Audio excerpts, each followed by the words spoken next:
నటన ప్రతిభ పాటవాలతో శాసించాడు really dictated.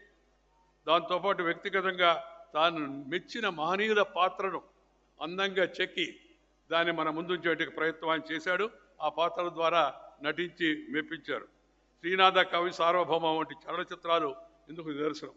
శ్రీనాథుడి పేరుతో cinema చేయడం అంత సులభం కాదు. కానీ ఆ శ్రీనాథ సార్వభౌముడు ఆయనకి ఏ అయితే పాత్రలు నచ్చాయో చరిత్రలో, పురాణాల్లో, ఇతిహాసాల్లో ఏ పాత్రలు నటించాయో ఆ పాత్రలన్నింటిలో కూడా ఆయన నటించి ఆయన మనల్ని అందరూ కూడా మెప్పించేటికి ప్రయత్నం కూడా చేశాడు. నాకు రామారావు గారి పట్ల అభిమానం కలగడానికి 3 కారణాలు. 1 ఆయన క్రమశిక్షణ, 2 పట్టుదల, 3 చిత్తశుద్ధి.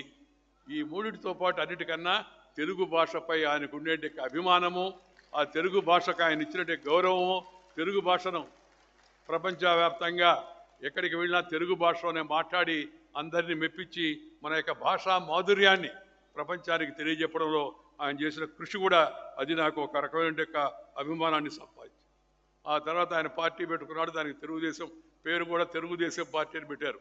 అది వినేటప్పుడు అందరికీ ఆశ్చర్యంగా ఉంది. తెలుగుదేశం ఏందయ్యా అని నన్ను ఎవరు అడిగారు, మీరు తెలుగుదేశంలో చేరతారంటే లేదు నేను భారతదేశంలో ఉంటానయ్యా అని చెప్పి నేను నవ్వుతూ మామూలుగా అది భారతదేశం, ఇది తెలుగుదేశం అని. కానీ ఆ తెలుగుదేశాన్ని పెట్టి కొన్ని నెలల్లోనే ప్రజల్లోకి వెళ్ళి కాంగ్రెస్ వ్యతిరేక వాతావరణం అప్పుడు అంతకుముందు నేను జైపాల్ రెడ్డి గారు మేము అసెంబ్లీలో ఉన్నాం. కాంగ్రెస్ యొక్క ప్రభుత్వం అవినీతిని, అసమర్థతను, అక్రమాలను వాటన్నిటిని బయట పెడుతూ ఉండేవాళ్ళం, ముందుగా ఉండేవాళ్ళం. పత్రికలు కొంత ప్రచారం కూడా ఇచ్చేవి. ప్రత్యామ్నాయంగా ఎదిగామంటే ప్రత్యామ్నాయంగా మేము సరిపోతామని జనం అనుకోవాలి. మంచివాళ్ళు వీళ్ళ పార్టీలు మంచివి కానీ వీళ్ళు గెలవలేరు అని. ఆ సందర్భంలో తక్కువ సమయంలో 9 నెలల్లో పార్టీ పెట్టి ప్రజలందరిని ఆకర్షించి కాంగ్రెస్ పార్టీని మొట్టమొదటిగా రాష్ట్రంలో ఓడించినట్టు ఘనత శ్రీ ఎన్టీ రామారావుకి దక్కింది.